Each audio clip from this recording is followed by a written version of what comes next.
Hello everybody, I'm Den Herring from Fish Den 365 and welcome back to Top Water Tuesday. Today we're going to be talking about the Strike King Rage Shad.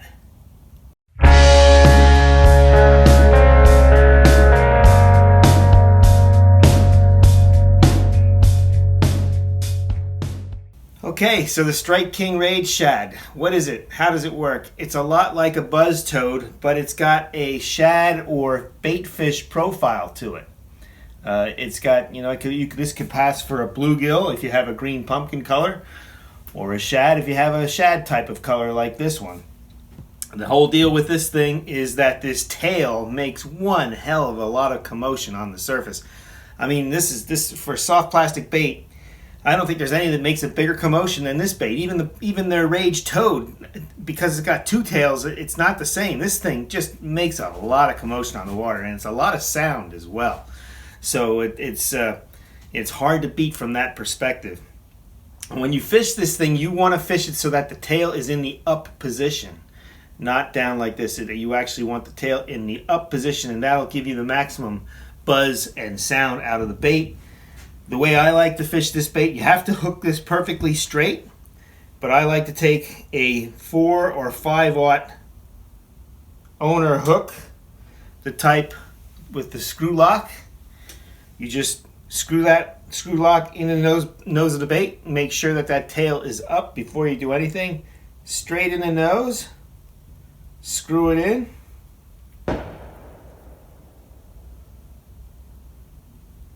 And then you want to have it so that this hook just swings right up and in. So I use my thumb to mark where that's going to go in. This bait has a seam, so you want to have it go into the seam and right out of the seam on top. You want it perfectly straight, and there you have it. That's how you want to rig this bait. If you rig it like this, it won't spin around on you. This is another reason why I like to have that screw lock hook. It just seems to do a better job at keeping the bait balanced in the water. And if you want, you could even push the bait up a little bit and get that top of the hook point to just go slightly into the bait. That makes it perfectly weedless. For most situations, you don't even need to do that. But if it's really, really a lot of slop and that kind of stuff, if you do that, you'll get that complete weedlessness. When the fish bites down on it, the hook pops out and it gets into the fish's mouth. If I'm fishing pads, a lot of times I won't even do that. I'll just let it rest on the slot. And this is a really good bait to fish through pads, through lily pad fields that have some openings and that kind of thing. It looks like an injured bait fish or an injured bluegill going through there. For when I'm pad fishing, if it's a bluegill situation, I like to use the green pumpkin. Oh, and don't forget to separate the tail when you get this out of the package. Sometimes it's connected like that and you want to make sure you separate it or it won't work right. When I use the green pumpkin bait to mimic bluegill, I take the back part of the tail, this part right here, the last quarter of it, and I use a yellow chartreuse dye, and I'll either dip it into dye or I'll paint the dye onto it with a brush or one of those paint sticks, like a marker. And so that just makes it look more like a bluegill because it has that tail that has that aqua glow to it. Makes it a little more realistic as a bluegill when I'm throwing it in the pads. So I like this color when there's a bluegill bite going on in the pads. In the spring and the fall, when those shad get into the shallower water, sometimes they'll get into those pads and into the milfoil, I'll throw this color. I'll throw this shad colored bait. It seems to do well whenever there's gizzard shad, alewives, any type of shad in the water, and that happens a lot in the spring and fall, and even in the summer too, depending on where you're fishing and what time of the day you're fishing as well.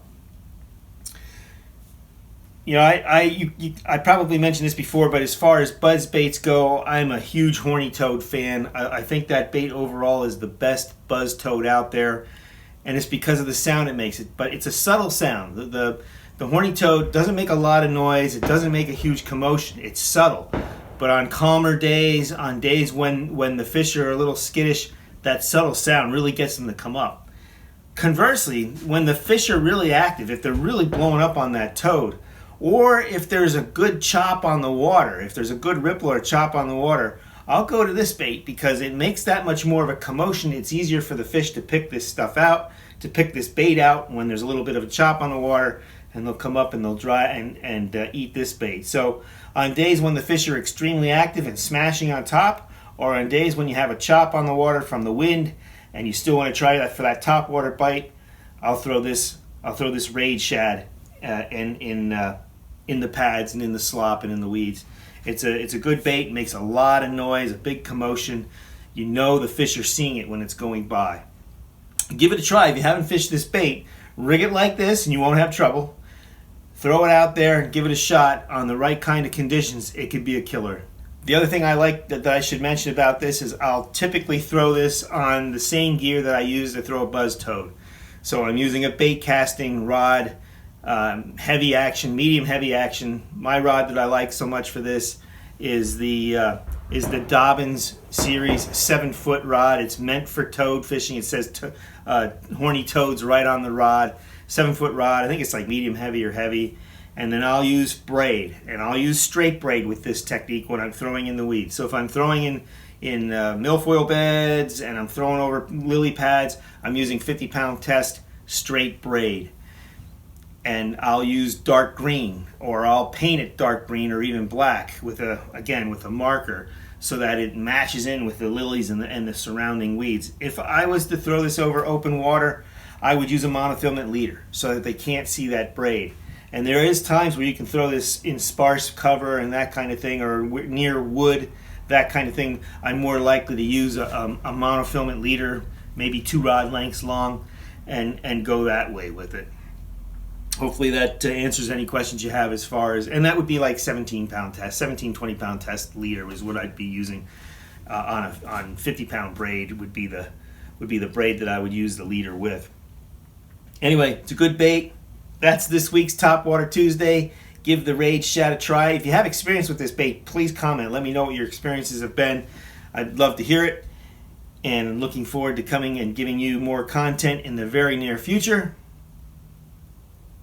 Remember, we're certified, bassified, and as always, may God bless your fishing endeavors.